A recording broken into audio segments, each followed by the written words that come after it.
everybody. Good morning. Morning, Kathy.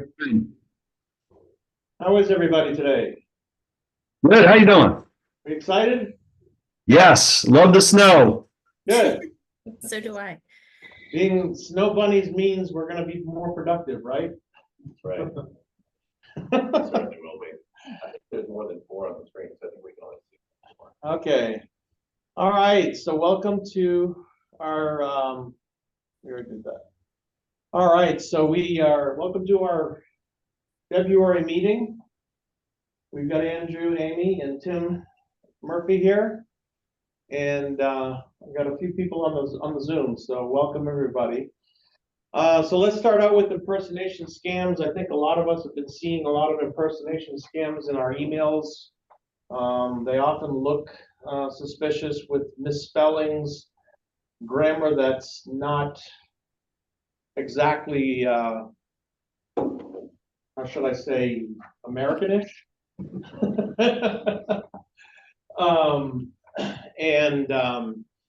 And then they just look oftentimes you can tell by looking at them that they're really a lot of times they're just, something's just off. You know, if it's language that is coming from Andrew that doesn't sound like something that Andrew's saying, you probably can be sure that it's scam. So we have to be really particularly careful.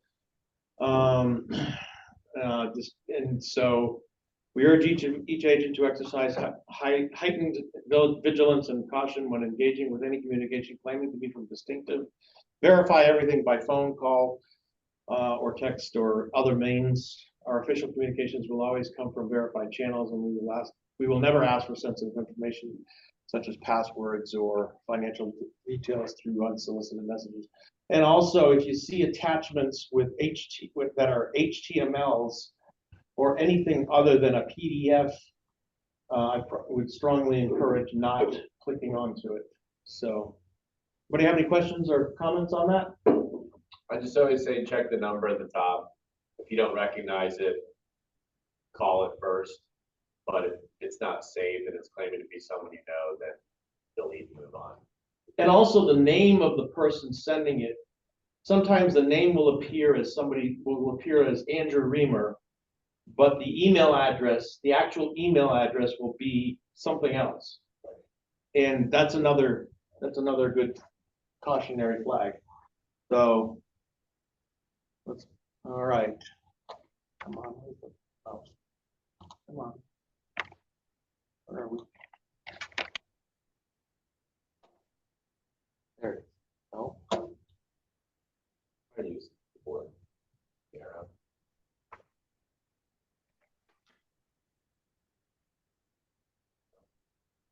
No. There's the mouse. No. Come on. Cooperate. That's not working. Come on. Meeting without technician. I guess we can't get through. What? Come on, show up. No. There, I keep seeing it. There it is. Okay. Okay. Beautiful. All right. Upcoming trainings events. Thursday on February 27th, we've got GCAR updates with the Falls Church office. Noah Cantor with KDS is going to show up. He sits on the GCAR Forums Committee with me.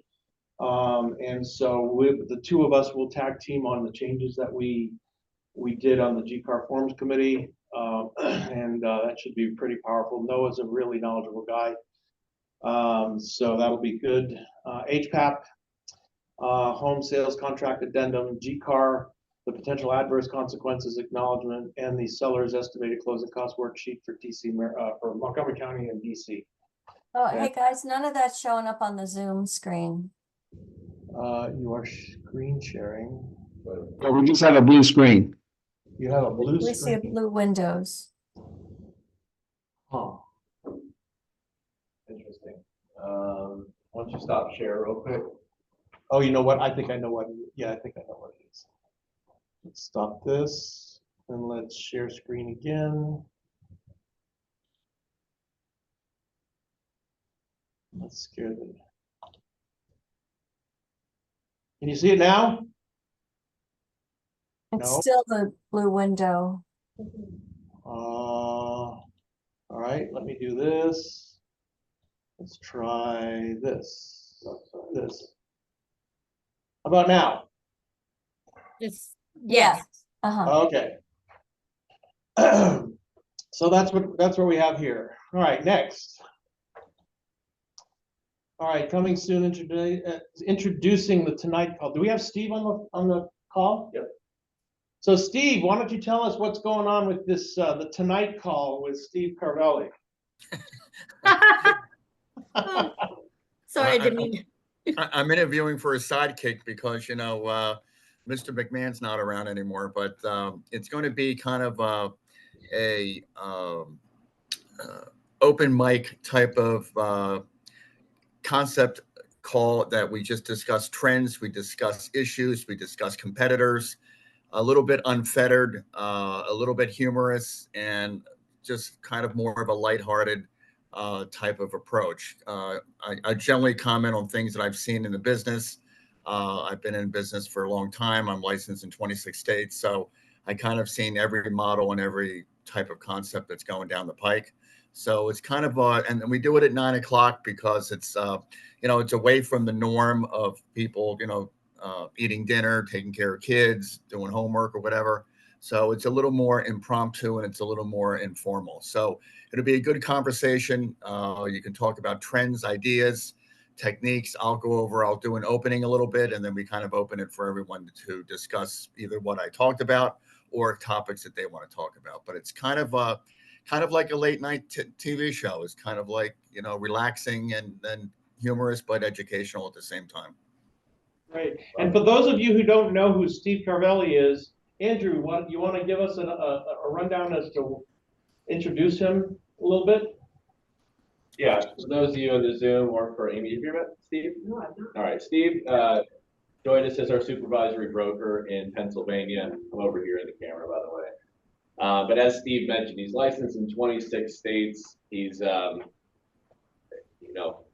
always amazed by that, by the way, Steve. Steve, I love one of his phrases was that, compliance is a revenue generator. And I think that people don't usually think of compliance as a revenue generator. I know that Daniel Bouchard is a big advocate of that as well. So agents on there that sometimes feel like compliance is just a police officer or a speed bump. These gentlemen believe that it can be used to generate revenue. And I thought that was pretty interesting when I talked to Steve. But Steve also, as you'll get to know him, I encourage you to reach out. As he said, a wealth of information. He's worked for lots of major tech real estate companies around the country. So he brings perspective outside of the Mid-Atlantic, but he's also very familiar with our markets. And I'm very happy to have him with us. So reach out to Steve and join him on the Tonight Call, and hope to see you guys there. And that's for everybody, not just for people in Pennsylvania. That's right. Yeah. Yeah, that's Yeah, and so, and I would piggyback on what Andrew said. I do firmly believe that compliance is a revenue generator. The more you know, the more you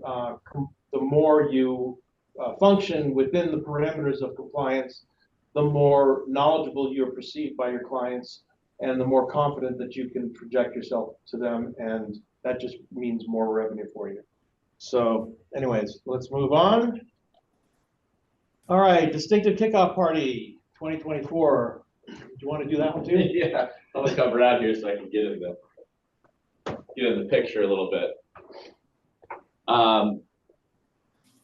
Let's see, for those of you that have signed up, look forward to seeing you guys there. I think we have a little over 65 RSVPs right now. And that's great because we still have 2 weeks to go, and we know that most people will sign up, a week before the event. So I anticipate we'll have somewhere between 60 and 80. We're bringing it back to a masquerade theme. So if you have a masquerade outfit and or masquerade mask, please wear that and bring it and come festive. It's always a lot more fun to see the different ornate dresses and outfits that people are wearing.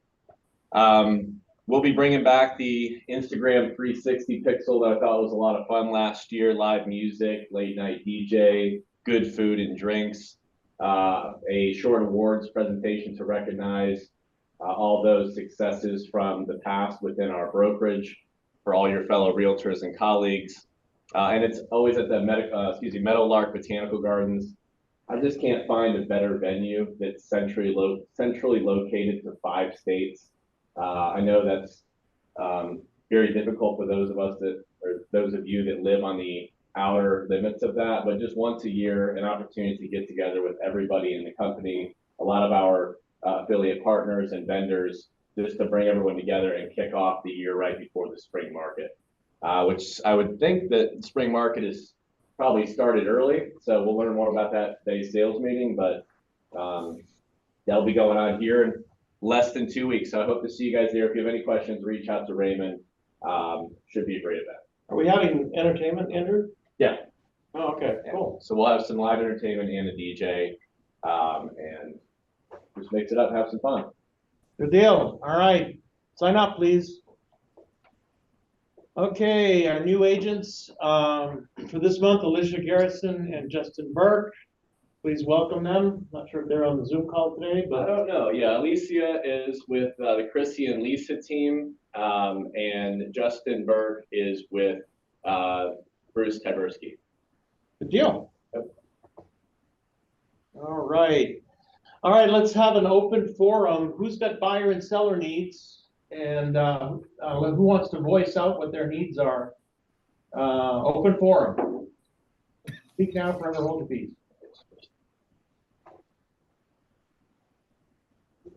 Unmute yourself if you want to speak. Anybody? Hi, we have a listing going on Thursday. It's got all new bathrooms. The kitchen's been nicely remodeled. It has a decent sized addition on the back, pretty close to the Falls Church Remax Distinctive office. Great location, beautifully remodeled. Like literally everything's being finished today. And we're doing a wine and cheese on Thursday night from 5 to 7. So anyone that you might know that would be interested, please have them come by. Good luck with one of you all. Thank you, Kelly. Oh, there. And it's a good price. Thank you. And then we have a buyer need. It's sort of an interesting one. It's kind of a long shot for Eric and I. But the seller, we were at their home in McLean, $10 million house. But they're ridiculously upset about the taxes in McLean. So they want to sell that property, but they're going to need a unique property anywhere from, and they're not too picky, anywhere from Herndon to McLean. They go to Riverbend Country Club. Their home is spectacular. It's pretty incredible, but they love the farmhouse look and move in somewhat beautiful, and probably under 5 is what they'd like to pay because they want to get rid of the $56,000 a year taxes in McLean. So long story short, if anyone has a unique listing or you run across one, please shoot it our way. It's not a typical look for us, but we're gonna be digging through the computer and see. Farmhouse look is sort of what they like, but to the nines. Right. They wouldn't, what was the price you're looking for on that? What was the what? Price? Oh, well, they're gonna sell their property probably for around 10 million. Okay. In McLean, and then they would be willing to pay up to 5. Kind of a new build would be nice if you know of any, evergreen ones that are gonna be nice, closer to Riverbend, the better. They'd rather not have well and septic, but they would consider it. They don't love Great Falls because of the well and septic. But literally any purchase would have, it's up to 5 million. Any purchase would have to be pretty much move in perfect. Okay, that's good to know. I feel like I have some builders that build in that space at that price point. That'd be a lot higher than Evergreen brand. If you're looking, they stop at about 2.4 million, so. You know what? They'd be happy with that, I feel like. They would find us superheroes if we could find them a beautiful move-in ready. I mean, this is all, it's beyond me to think how people think 2.5 million is just easy peasy. But I think they would be able to do it, and they would like move in beautiful. That's good to know. Thank you. So wait, Kelly, are you gonna have a $10 million listing in McLean then? Possibly, if we find them a property to buy. Yeah. But they're just staying within Fairfax County, aren't the taxes the same? They just want to pay less. Correct. They want to pay less and, you know, they would like to have a little bit of land between them and the neighbor. That's Gotcha. better. But in McLean, they're in Salona Village now. And their neighbor just sold for 10 million today, I think, or tomorrow, 10,250,000. And so they of course think that's what they're gonna get, which I don't think they'll get that high, but they'll get pretty darn close. Awesome. But yeah, if anyone has any options, or possibilities of beautiful homes, we'd be so grateful. And that farmhouse look is kind of a big deal. Like it's to the nines farmhouse right now with a decent amount of land. All right. Anybody else?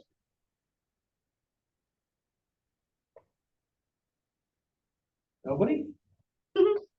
Flush with listings. All my buyers have houses they're under contract on. Life is great.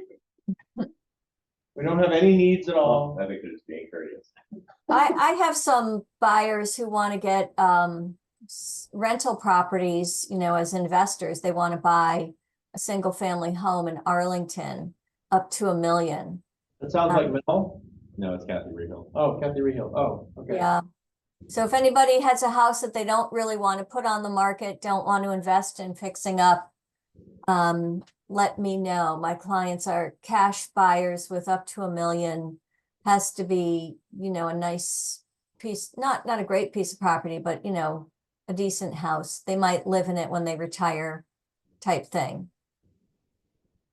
Is North or South Arlington? North or south, they'll look at both. Okay. Good to know. Who else has got a listing coming up? I do. Oh, go ahead, Eric, or whoever there. Go ahead, sorry. Go ahead. I have a 55 and over, 2-bedroom, 2-bath condo coming in Ashburn. The Four Seasons, K Havanian, list price $469 completely. We just completely redid the whole thing, which I have a question about on the listing agreement, Dan and Andrew. But so that's coming probably tonight. I've got the electrician swapping out 2 more recessed lights and the whole thing freshly painted, beautiful new appliances, ready to roll. 2 parking spaces. What are the condo fees on that? The whole thing, they're like 4, let me see in the listing here. Well, there's 2 of them because you have the Ashburn Village. And you have the National Properties. And let me see. So the Ashburn Village is $105.84. And the Four Season Complex is $582.84. Thank you. You're welcome. Did you want to just give me a call after the meeting and we can touch base on that? Yes, it's just Okay. a question with the MLS and listing agreement was older. And Yeah. it took a couple months for us to get this whole thing together and emptied out and all of that. So I don't know what date to use. So, Yeah, okay, yeah, we can touch base with that. all right, thanks. All right. That'll be a good one. I think that one will probably sell quickly, man. I hope so. It looks good. Good. Okay. Who else has got listings coming up? James Bear, we just put coming soon, new construction, 10 Penny Homes in City of Falls Church. There's some renderings up and then photos of their previous work. It's gonna be 6 bed, 6 bath, ensuite baths, every bedroom, about 6,000 finished square feet, covered, screened in porch, flat 1/4 acre off of Timber Lane, 2.4. It'll be done early July, late, maybe even mid-June. So, Nice. Oh, it's a great location and a good price point there, so I think you got another good listing there, James. Who else has got listings coming? This is Mel.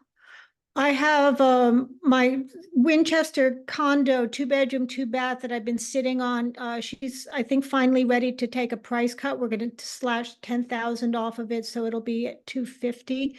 It's got recent appliances and HVAC, so it's pretty nice. Then I'm working on 2 listings, condo listings in South Arlington. That'll be at about 1-bedroom, 1-bath, garden style at about 300.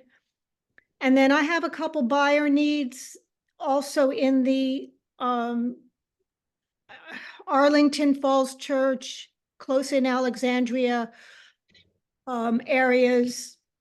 They're a little underpriced, but small townhouses in the 4 to 450 range. Those little townhouses is what they're looking for.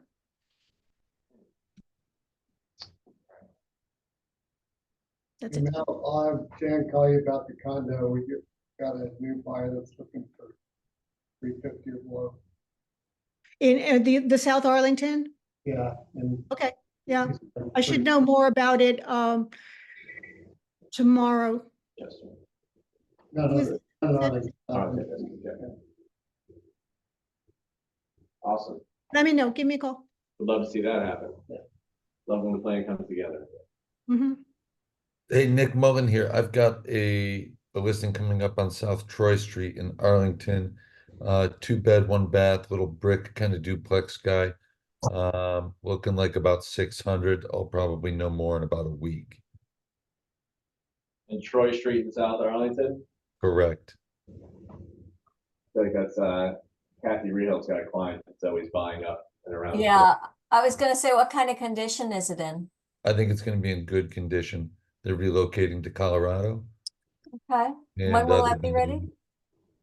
I'll know more next week, but it'll probably be ready in the next 2 or 3 weeks. Okay, I'll connect with you offline. Thanks. yep, thanks. Awesome. Keep it going. Got some momentum right now.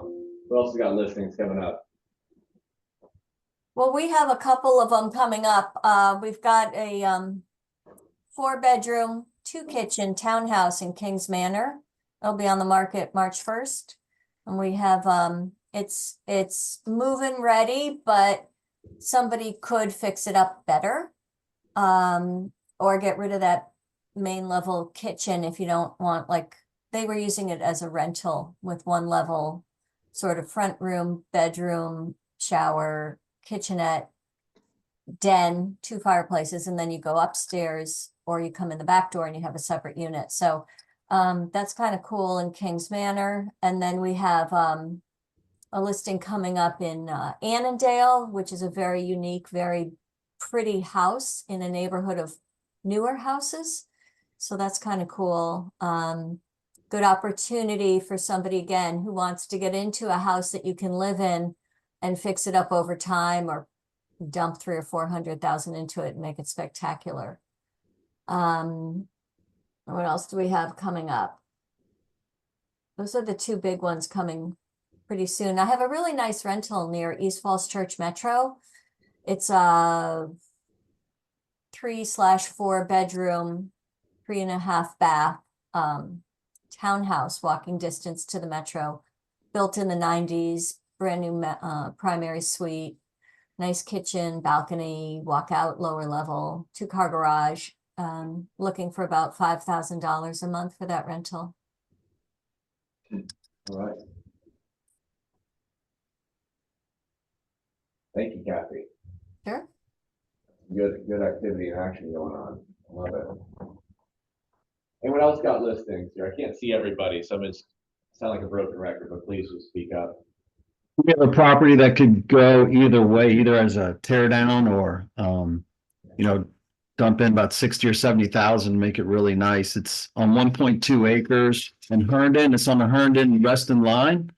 And it's really nice wooded property.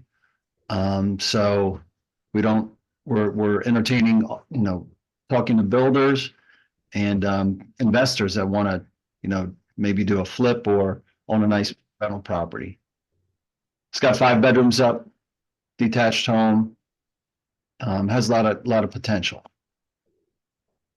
Sounds like it. Is it farm style? We haven't built it. Right. Did you hear Tim? If it's farm style, we got a builder who could turn it into a $5 million house. There you go. Is that, yeah, what kind of land does it have, Eric? So 1.2 acres, mostly wooded.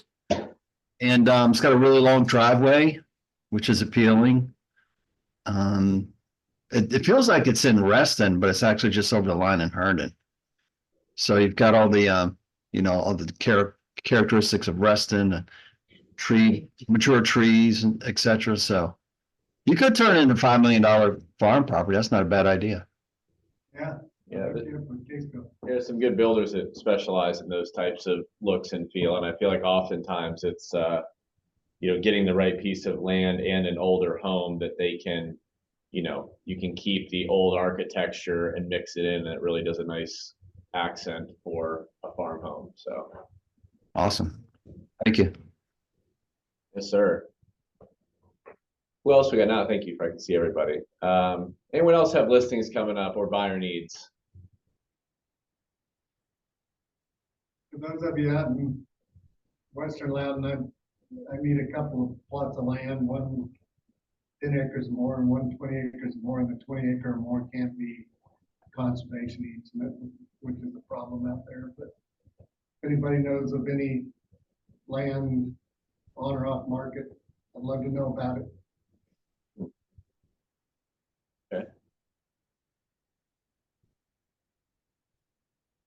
Anybody else? See, Colette, Heather, Jacob, Kristen, Louise, Cindy. Yeah, I have a home that is in Vienna that's having a tough time selling. And it's 125 Courthouse Road Southwest. It's a custom build evergreen home, 10 years old, great condition. We got a lowball offer and they just aren't ready to take it. And so any feedback would be great. And future Ashburn listing, we tried to sell 2 years ago and we're going to go back on. It's out in the more west, more at Moorfield, beautiful, 2019. So that's going to go on 3,700 square feet, probably under 900. And a DC condo forthcoming, 1 bedroom, 1 bath. It's going to probably be low 4s. And if that, I mean, perfect for an investor. And then maybe a Stafford, Virginia home forthcoming, probably for what they paid for it, low 7s. If somebody has people moving in that direction. Lots of action over there, Colette, and spread out. It's spread out. I hope you got an electric vehicle for all those listings everywhere. Right. But really feedback on the courthouse in Vienna, I'm really surprised because it is new, great shape, excellent, set back from the road, 1/3 of an acre.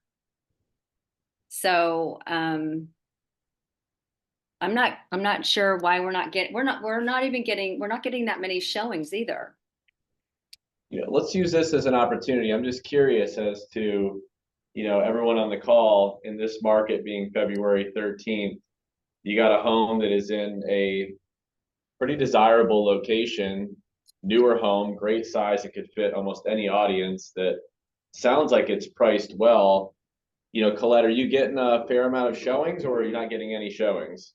No, we're not getting a fair amount of showings, which is really surprising because sometimes the open houses, I'll handle those on Sunday, will be busy, but then the weather hasn't been perfect either. So if it's slushy snow and super rain, maybe that's a deterrent. Or again, if it's super sunny, then everybody wants to be outside and they're not at an open house.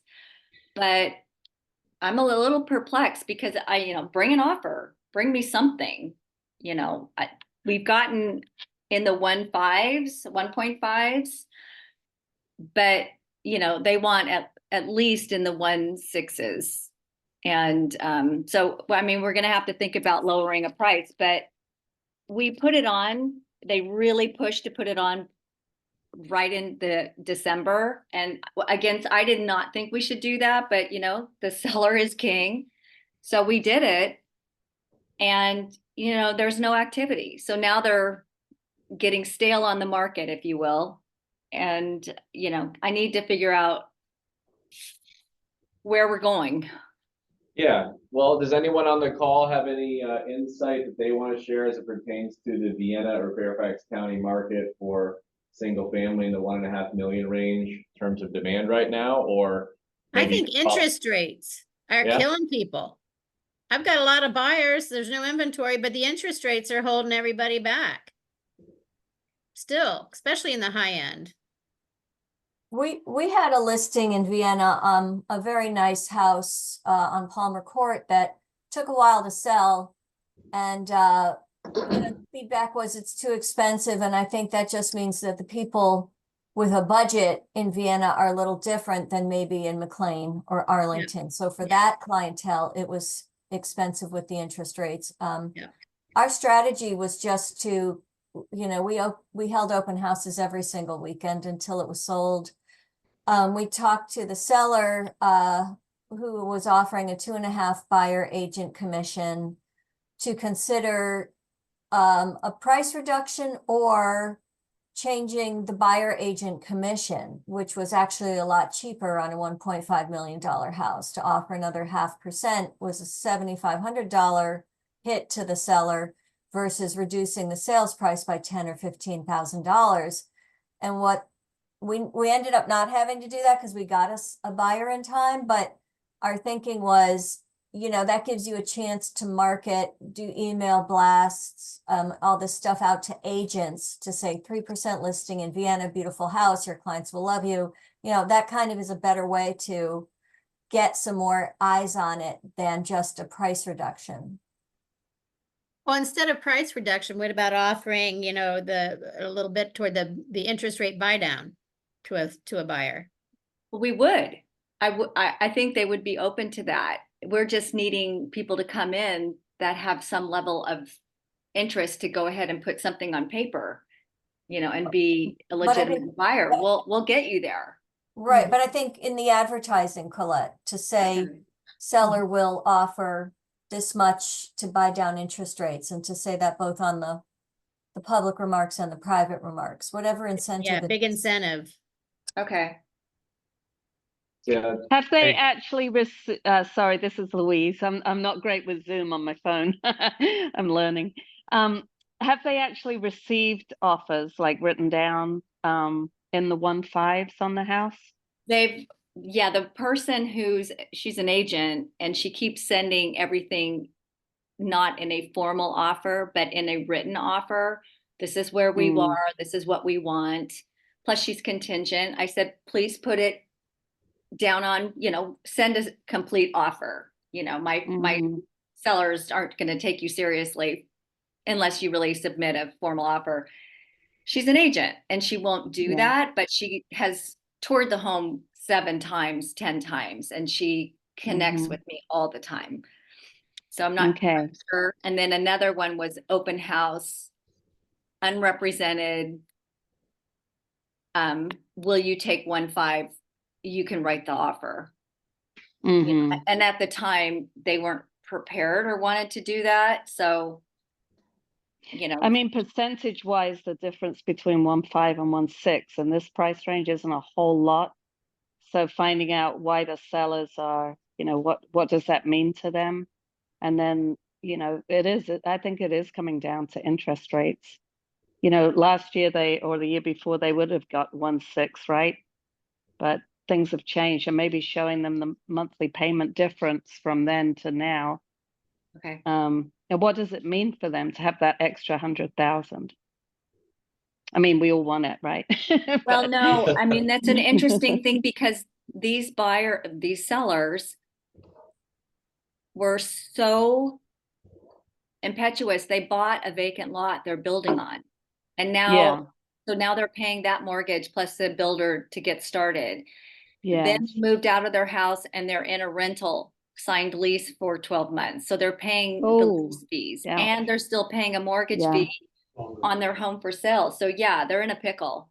So they've made some not good financial decisions and they want that 100,000 to bridge the gap, but it's not going to really. Yeah, got it. Yeah. Yeah. It's so hard. Yeah, I've been in I love Brian Brian Buffini. He says sell it before they hate you. And Right. I love that, you know. It's just difficult. Well, thank you all Good for luck jumping with it. in. Louise, thank you. Thank you guys for collaborating with Colette. I mean, that's just that information, that insight right there, you know, I'm sure helped Colette quite a bit and give her a little more wind in her sails to continue working the problem. So Louise, Nan, Kathy, everybody, thank you for jumping in right there. And please continue to do that offline and know that you guys have lots of agents in this firm that are willing to help. They tell me all the time, they just need to know who needs it. So please feel free to be courageously vulnerable and ask for assistance on any of your listing and buyer needs. And don't wait for the sales meetings and the momentums of the masterminds to do so. All right, so in terms of, we're gonna go speed round here, just since we're at 10:41, want to hold time. Anybody else that hasn't spoken have a buyer or seller need that they would like to get on the floor right now? All right, well, if you decide you do, go ahead and post it in the internal Facebook page and we'll all jump in for you. That being said, Daniel, why don't we continue on? Okay, so our market stats for January. Do we have the video?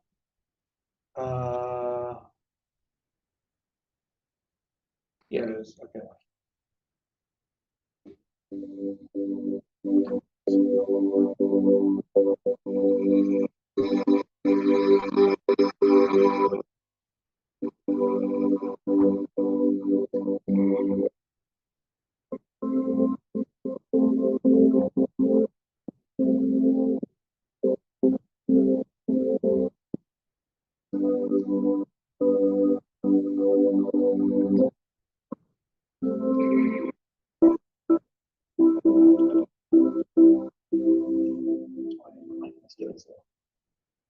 So that's for Falls Church. Any of our Falls Church agents on here? I think, you know, what we would like to do, I've been talking to Daniel and Tim and Steve about this offline. You know, how do we want to interpret these market statistics? And how do you want them delivered to you? These videos can be made available for every single area versus just looking at the static RBI statistics. We can continue to go through. Raymond put these together for us for every county. But I just want to stop for a second, see if any agents on the call, what would be most valuable to you as it pertains to these market stats in the sales meetings? Is your question, Andrew, to whether they want to see the videos like this specific to their market areas, whether they want to receive them in an email format, or whether they want to see them some other way? Is that what your question is? It's more open-ended. I want to be just honest with you guys. I feel like we have so much data and sometimes that's just, it's more overwhelming. So I want to turn it back to, you know, I can see Louise and Kathy. We want to be able to present the data in a way that's digestible and useful for you in your business and careers. So during these sessions in the sales meetings, what would be valuable to you as it pertains to market statistics? Things like this. I think that the data is useful. I think the presentation is really busy and hard to focus on the numbers because of the backgrounds of images. Okay. So to me, like a graph is a better way to tell this story than pictures of people behind numbers. Okay. So if it's difficult to get a graph, then just the numbers on a plain background is more interesting to me. You know, what we always see in real estate are graphs going up. That's always an easy way to tell a story. Interesting. So not even the metrics, but seeing illustrations And what illustrations would be like 2 or 3, because we have the data, we can still probably talk about those, is learning that the supply is still low. Is that a broken record, or is that still useful to you? Or, I know Amy's here, so we'll talk about interest rates and how that might be impacting sales prices of listings. Kathy, can you give me a little bit more on what data would be useful to get a snapshot of during this time? Yeah, I think I think everybody knows inventory's tight. I think the story that people are like, really, when I tell them, is that prices are still high and prices aren't coming down. So, or the prices are flat because of interest rates, but everybody thinks that, prices are gonna start coming down. And in the Arlington market, I don't see that happening. And so for me, something that says, where pricing is at is sort of the data I'm always looking for. And maybe days on, yeah, I agree, Kathy, totally. And then days on market in price ranges. And, where we're mostly selling, I guess, Fairfax County, Arlington, Loudoun, So is that days like, on market, so that I don't remember the other agent's name, but the one who has the house that's hard to sell, to maybe look and see the last 90 days, this is how long it might take, or we're so far out of this range, we need to do a price adjustment. I think days on market are good too, even though we don't have much inventory. I know it's hard. so does the analysis of days on market versus new listings and new under contracts and the trends, comparing those from a year ago to the previous month, is that information useful? Or Yeah, on a graph that's useful. Yeah, on a graph, I think, because I agree.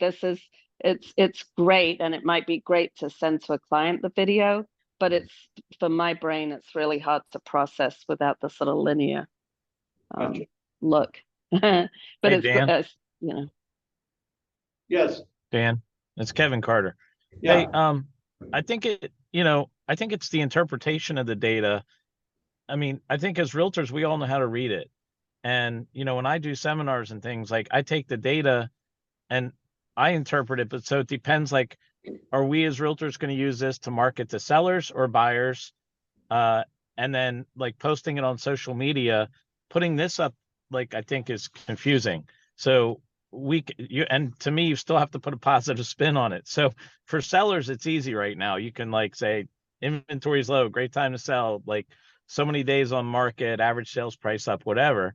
But if a buyer sees that, that's not good, right? So I think we have to be careful on, like, what we post out there, and then who's your target market. I mean, if we're all going after listings, then great, do that. But all we're going to do is scare buyers with a lot of the seller data.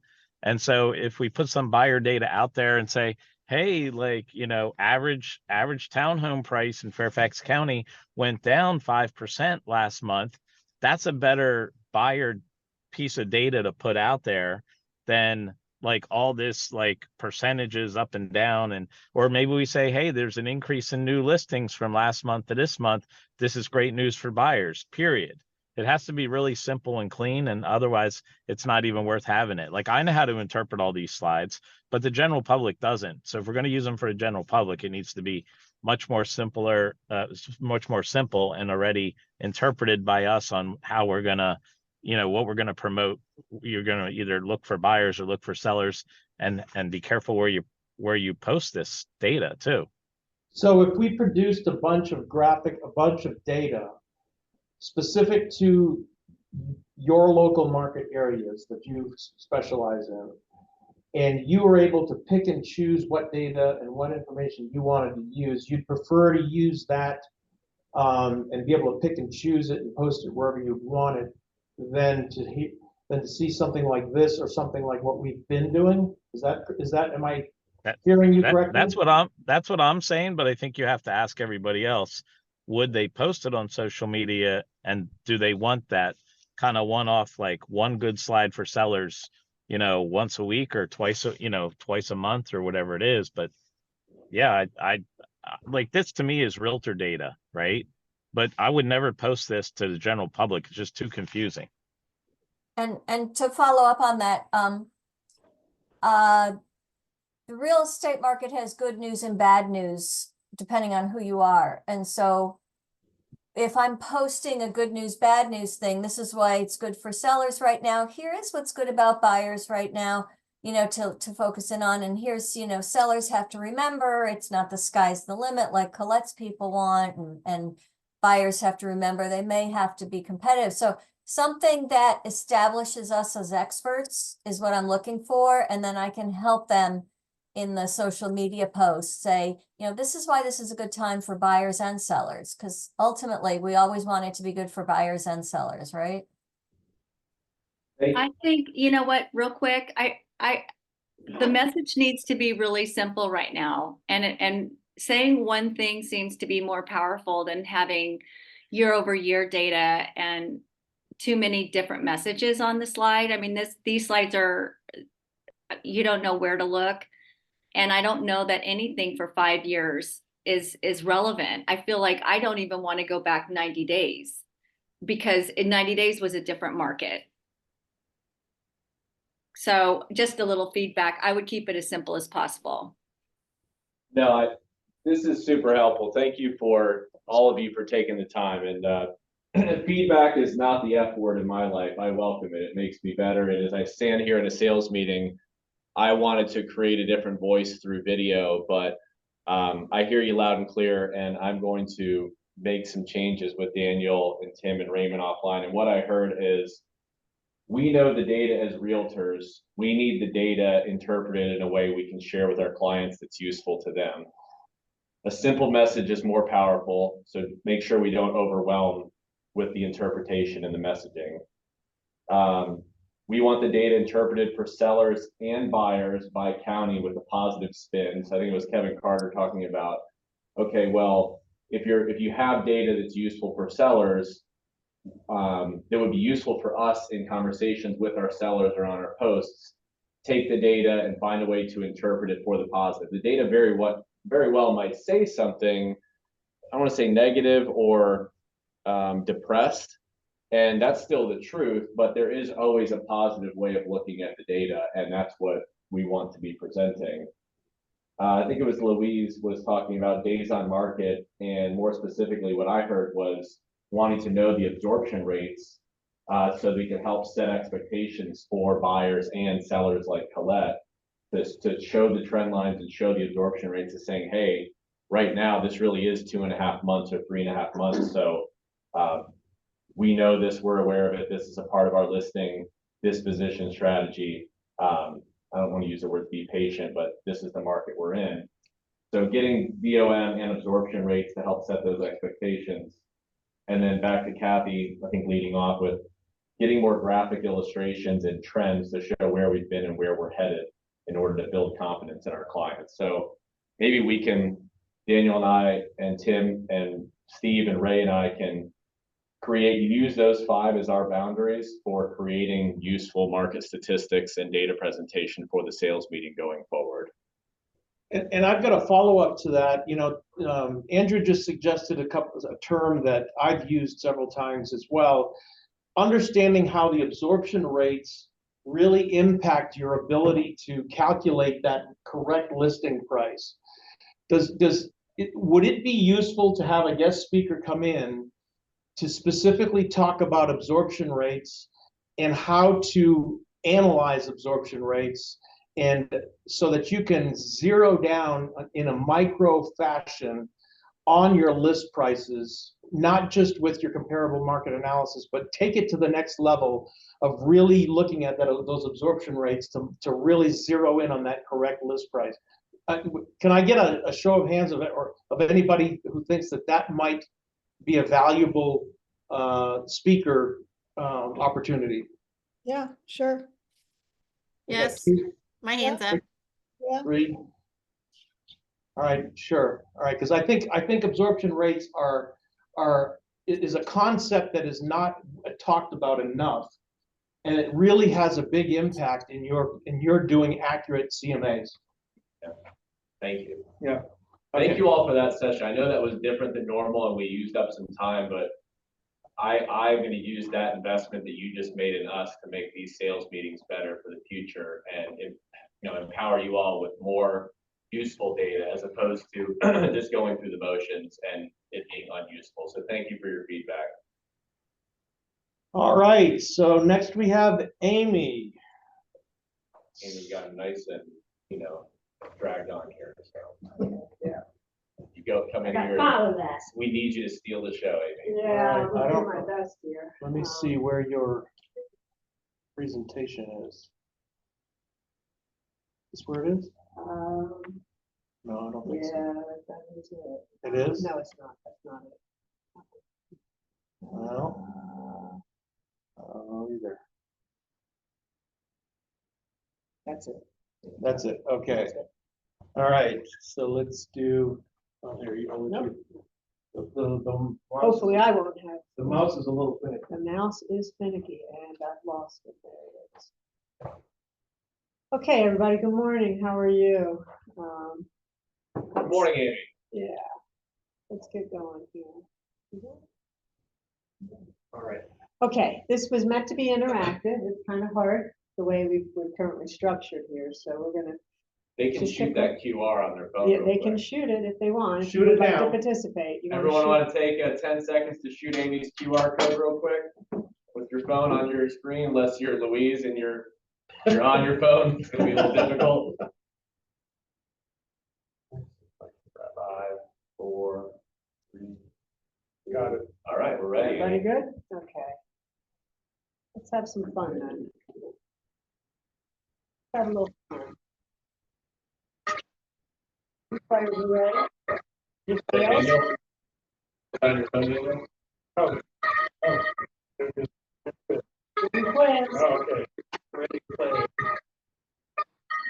Everybody ready?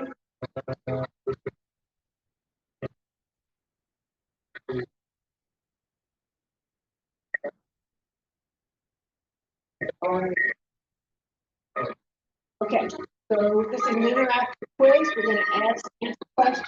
The faster you answer, that adds to your points. We need a termite inspection. What's going on?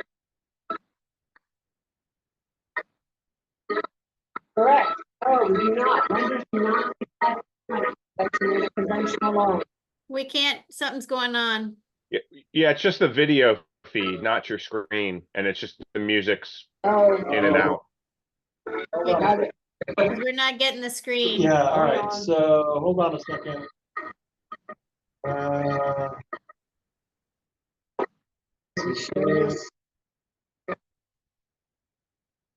There's my phone.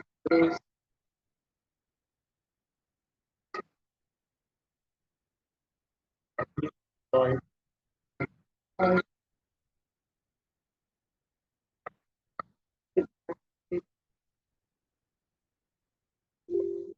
Okay, so we got that, and now we gotta go to the Zoom. No, not that one.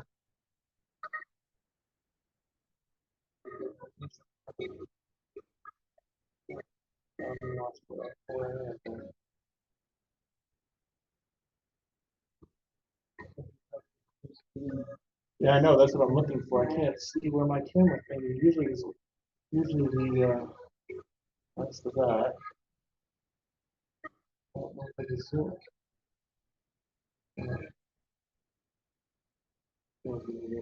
Not that. Ah. I don't know where it went. There you go. Oh, there we go. Well, That's the thing they're on. yeah, but they can't see it. I'm trying to get this thing to They should share be this. able to see it on their phones if they scan the QR. They might have it. Yeah, Look like 1, 2 people. it was just me. I'm one of them. We are not seeing the screen. That's why Yeah, we, we're working on that. I can't find the actual Zoom thing. Cheers. Yeah, that's what I'm looking for. This one right here. Yeah, but it's that's That's where it should be. Click on okay. It's not letting me bring her up. Yeah, it's not letting. Well, what happened here? I don't know. All right. Well, why don't we articulate, Yeah. why don't we just articulate what the questions are? And Yeah, let's. Best laid plans here, Oh. but we'll, I don't even know how to bring it back. So let's just go through her presentation real quick and we'll just read it. Can you do that? Okay, do you need a termite inspection on a conventional loan? Okay. Let me see, can you do it this way? Can you guys see the screen right now? Can you all see that? No, I think The answer is no. No. No, we can't, sorry. No, we're sorry too. I don't know how the screen just suddenly disappeared. Dude, I can see it over here. There we go. All right, so I got you guys up here. share screen. So share screen. Right there. That's what I was looking at. This one. Can you see that? Yes. Yay. All right, there Yep. we go. We can. Good now. Previous slide. Is that what you want? There we go. Okay. All right. Sorry, Amy. No, that's. Sorry, There's the everyone. screenshot. Okay, everybody can see that now, right? Yes. Yes, we Yay. can. Okay, all right, we're gonna put this up a little bit, all right. So there's the QR code. If you scan the QR code, this will come through on your phone. So we'll give you a few minutes to get there. But if not, we'll just move through the presentation this way. All right. All right. We already went through the first question. Do you need a termite inspection on a conventional loan? The answer is no. That I wanted to share with you all. This is a flyer that I have that I've sent out to your group previously. It's what inspections are required and what inspections are not required as part of the contract from a lending standpoint. These are conventional loans, by the way, not, or my conversation or my question was conventional loan. This flyer incorporates VA and FHA as well. So this identifies the type of inspections that are needed on the respective transactions, all right?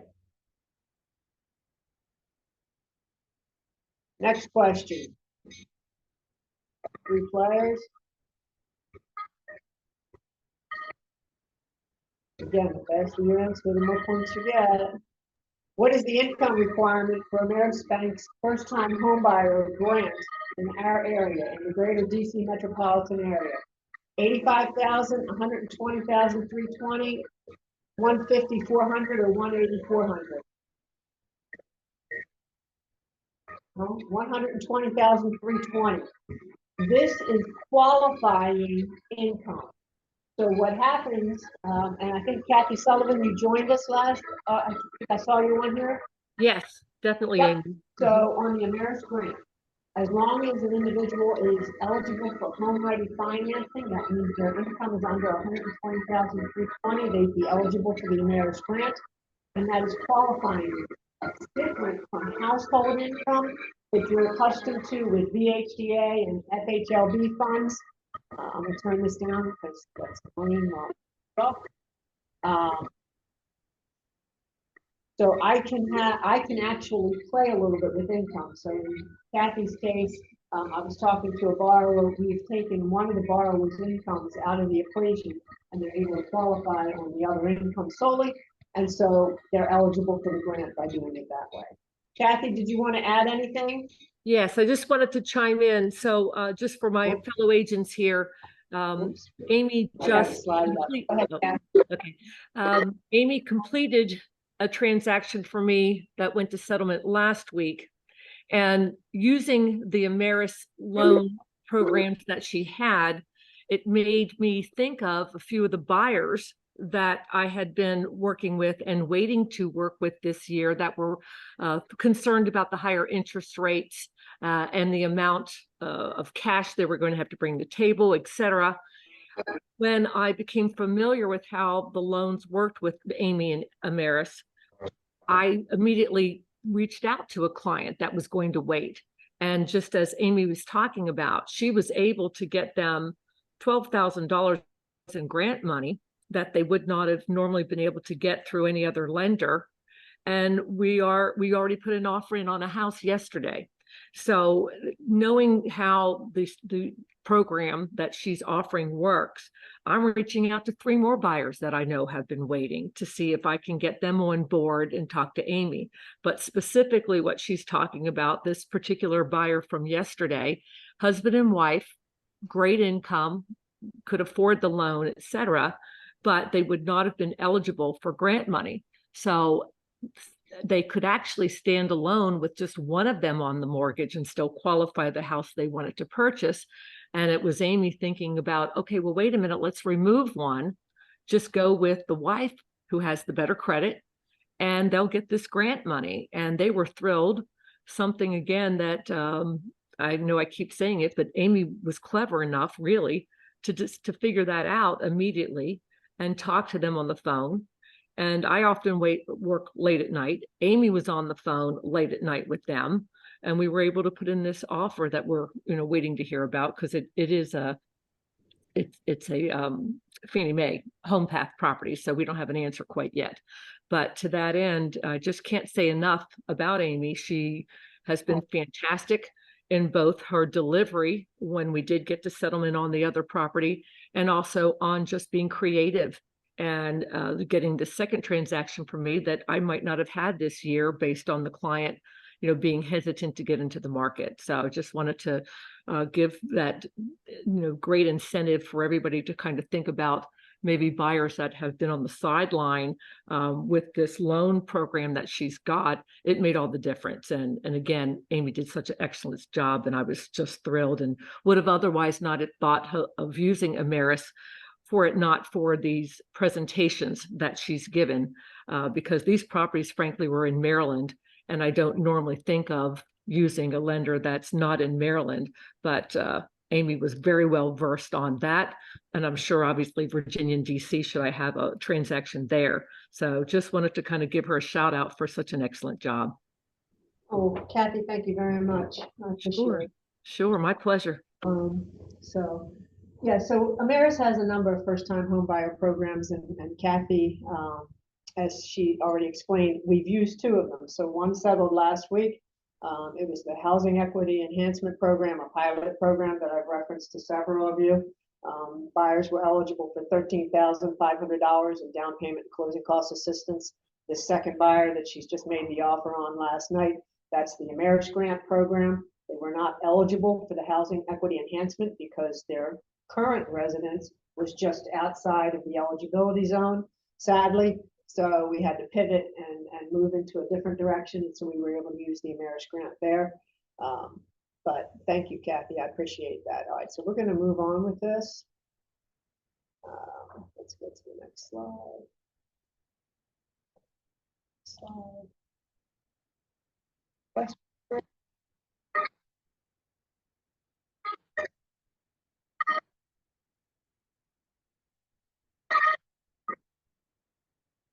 When you purchase an investment home and qualify using only the projected rental income.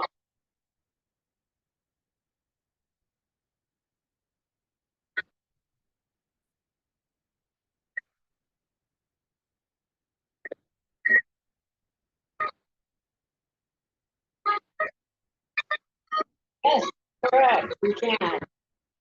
That is the DSCR loans that you're seeing. That's the next service.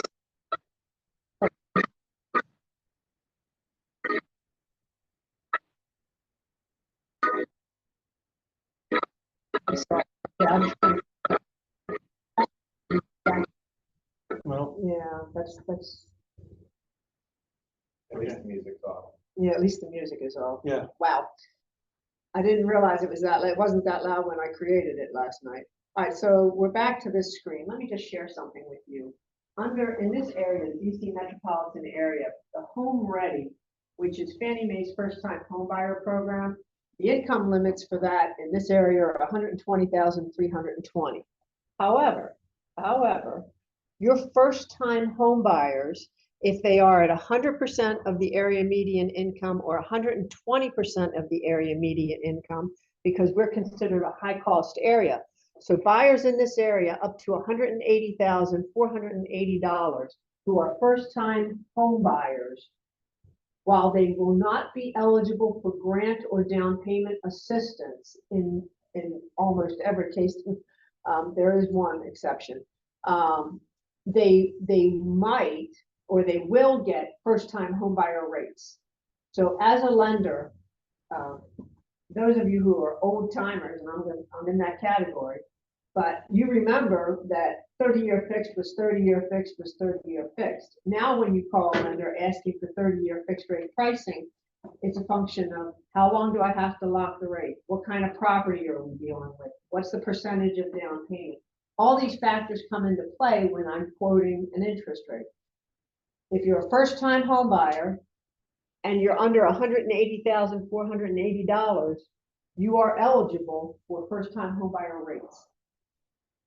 You are eligible for first-time home buyer rates. You're not going to be subject to those pricing add-ons that had been the case previously.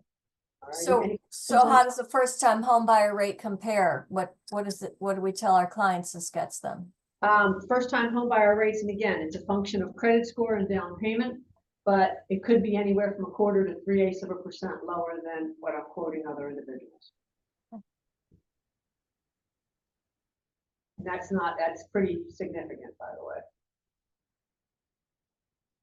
So, I mean, I had a situation where I just locked borrowers at 7 1/8, and first-time home buyers were quoting at 6 7/8, and that was as of yesterday.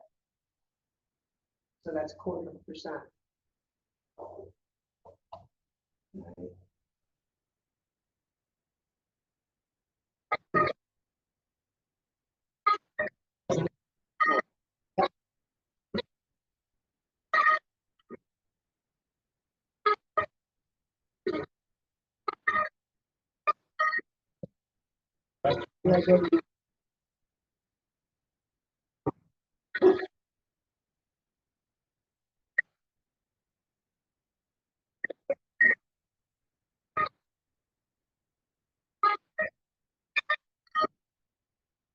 If I own a home while I'm married, but no longer own it after my divorce, will I still be eligible for the first-time buyer program?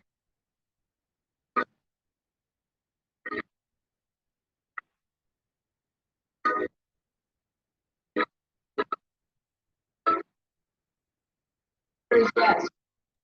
So you are. We can't, I've got to stop you. We can't hardly even understand you, or I can't. Stop. With that music or whatever's going on with that in the back. Yeah, we got to figure that out. Okay. Yeah. If you are a first-time home buyer. Thank you. Thanks, Dan. I appreciate you telling me it was obnoxious, because it was obnoxious over here too. If you have individuals who own a home, couple who owns a home, and they subsequently divorce and sell the marital home, are they considered first-time home buyers? And the answer is yes in the eyes of Fannie Mae. As long as it's a conventional Fannie Mae loan, that is considered a displaced homemaker. And so those individuals would be eligible for first-time home buyer financing. All right. The next question. We're getting a lot of situations right now where homes are under appraising. So a property, the competition is what it is. So properties are selling over list price and they're under appraising. What are your options when the home under appraises? Of course, the seller can always lower the sales price. The buyer can always pay the cash difference. They can negotiate something in between. But the option that people don't tend to think about is if the house under appraises and the borrower's loan to value changes as a result of that, they may have gone from a 20% down situation to a 15% down situation in the eyes of the lender because of the property under appraisal. If you have a borrower with decent credit scores, the impact to them, rather than paying the cash out of pocket to make up the difference, might be to incur mortgage insurance. That mortgage insurance on a $450,000 loan could be the equivalent of $50 to $60 a month, which is a whole lot better than coming out of pocket at that moment, $15,000 to $20,000. Right? Because the likelihood that they'll refinance that property in the next 2 years is probably respectable. And they will pay less in mortgage insurance than coming out of pocket to make up the difference. And I actually had. Using somebody else's money instead of your own. Correct. So that was the suggestion that I was going to make. Now, one of the things that I heard in the staff meeting this morning on a property that's having some challenges is, and it's funny because the price point that is part of this presentation is not too dissimilar from that property that we were discussing. I think, Colette, that was you in Vienna. But you can offer an incentive 2 and 2.5%. So you're offering $20,000, $25,000, $30,000. The difference to the buyer in terms of monthly payment and using that to buy down the interest rate might be $400 or $500 a month. It might be. The payback period on that might be 48, 50, 60 months to recoup all the money that they would have spent. My take on that is to take the cash and pay your closing costs, incur the higher monthly payment for that period of time. But it's, again, Kevin Carter, what you were saying, it's all about visuals. So when a borrower comes and talks to me about it, and we have an incentive situation where a seller is willing to pay $20,000, $30,000 to incentivize to move the property, one of the things that I need to talk to the buyer about is how to best use this money. If it's going to take you 4 to 5 years in monthly payments to recoup or use up all that money, just take the cash outright. It's likely that you're going to refinance the property in a shorter period of time. You're better off just taking the money and paying your closing costs. But that's a numbers game, and that's one of the things that you have to look at. So again, I'm sorry this presentation turned out to be a little more obnoxious. It's so bad in person, I guess, but over Zoom it would have been. So I'll let you know the market today is not having a good day. The consumer price index came out this morning, and the market is not responding well to that. It was higher than expected. So from an interest rate standpoint, I know Andrew had referenced it, so let's talk about that. The Feds are very data driven. If anything, the last 2 years, that's all they've talked about is the data, the data, the data, right? So that's what we're hearing, and that's what the Fed presidents are saying. Interest rates probably are not coming back in the next couple of months. So if you've got people who are sitting there waiting, it's not going to happen. Inventory, it's not there. So property values aren't likely to come down. So I don't know what to tell them. You know, will it happen in the future? I don't know. There are 2 things that we know for certain bring interest rates down: economic insecurities and war. I'm not sure we want either of those, truthfully, but those 2 things for a fact will bring interest rates down. So outside of those 2 events happening, we have to wait for the Feds to feel comfortable in bringing the Fed funds rate down. And the Feds have said quite clearly and for an extended period of time right now that they are waiting for data to indicate that they can bring interest rates down, and we're not seeing it. So it's not going to be likely until at least 3rd quarter, 4th quarter, or maybe the beginning of the following year, at best, before we see any of those events happening. You know, so in terms of interest rates, this is what we're dealing with. So I can't wave a magic wand and suddenly make interest rates a little bit better. But I'll entertain questions. That was very helpful. Anybody have questions?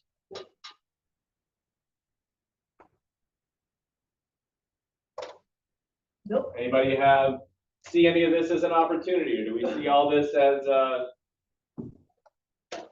big sigh?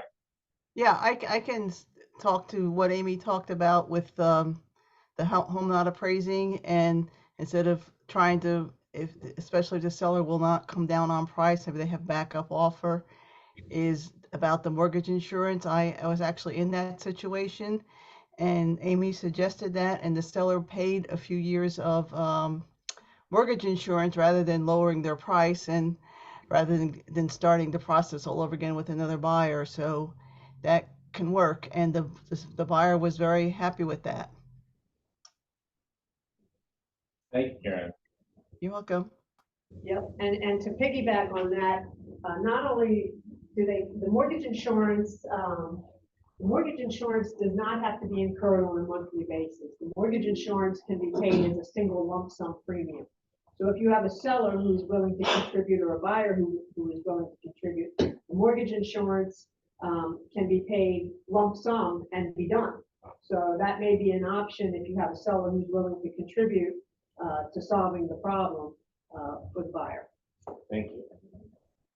You know, I want to just take a moment to charge up my opportunistic side, my optimistic side.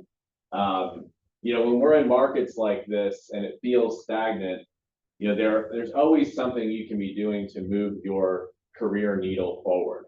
And what I'm hearing is that short sales are very relevant right now because liquidity is a problem for a lot of folks, especially people who did cash out refis in 18, 19, and 20, who have a life event or a need to move. We have agents in our offices that are so busy right now by reaching out to homeowners that are in need of a loan workout. They might not need a short sale, but you don't have to be an expert. You can leverage experts, but just know if you're wondering where the next business deal could be, there are a lot of people, and it's not limited to low income.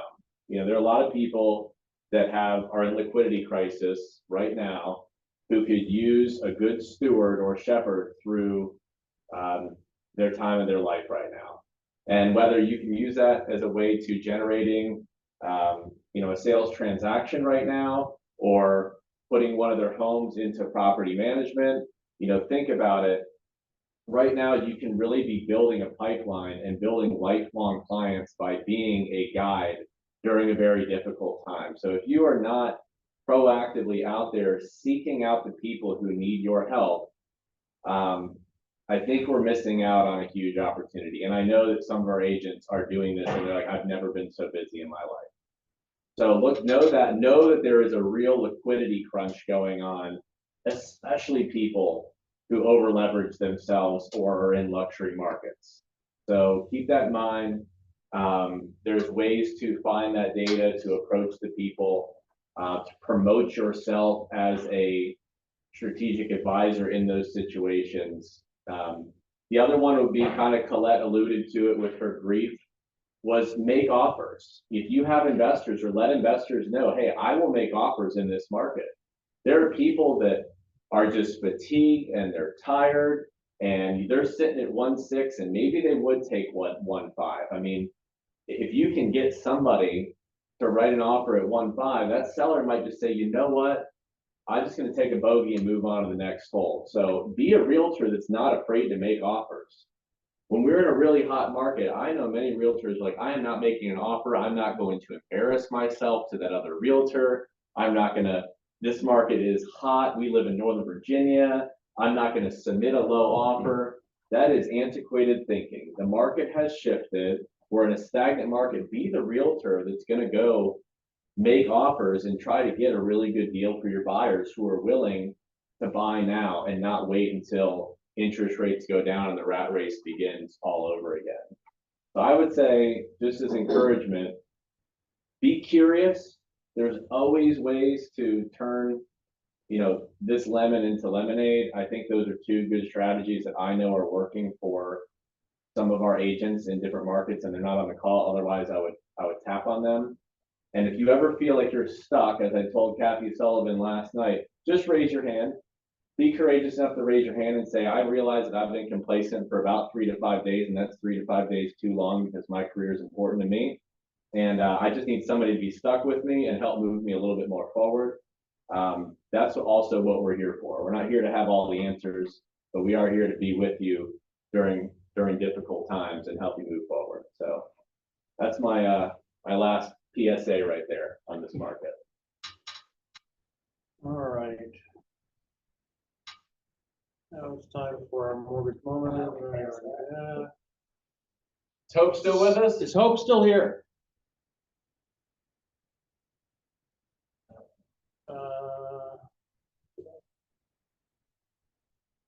Hope, are you still here? She might be muted. Let me see here, where is she? We'll end with Hope if she's here. I think that's a. Come on. Stop sharing. Nope. She had to jump off. She had to Okay. jump off. Well, there's still hope, even though she's not here with Yeah. us. So, being close to an hour and a half on this, Daniel, why don't you wrap and we'll pick it up. Yeah, so just to follow up, and I think we had a really powerful and engaging presentation this month, and I think that's going to be very powerful for us. But know that we're all here. Tim, Steve, me, Andrew, are all here for you. Don't be afraid to engage us. There are no bad questions. Just the bad questions are the ones that are not asked. So encouraging everybody to chip in and ask your questions, and we'll move you forward. So, Tim, do you have anything? Nope. Good deal. Nothing else from me. All right, let's hit the streets, everybody. Thank you. All right. Thank you, everyone. Thank you, Dan. All right. Take care. Dan, when Thank you. when should I call you, Dan? Yes. Eight? Yeah, sure. Okay. All Absolutely. right, bye. Yeah, bye.